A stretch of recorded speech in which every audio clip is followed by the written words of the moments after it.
大家注意看，一位小伙正在路边等车。正在这时候，迎面驶来一辆摩托车，小伙连忙招手叫摩托车停下来，并告诉师傅说，他开车到这里就下不去了。他问师傅敢不敢跑这条小路，摩托师傅说没有问题，赶紧上车吧。于是小伙连忙上了车。师傅说你这个车肯定是下不去的，还需要摩托车才可以去。说着就开始启动摩托车往小路走去。开始的这段路还是挺好走的，虽然路不宽，但是并不是很陡峭。但走了不一会，小伙便用手指着前方叫师傅往右拐。师傅说你这个是什么路呀？咋那么窄？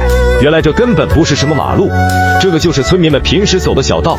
这个路弯弯绕绕的，跟着房前屋后跑的。大家可以看到这里还有很久以前修建的土房，这个房子应该至少都有100多年历史了吧。因为时间的原因，房子上面都起了很大的一个窟窿，这应该都是危房了，已经没有人住了。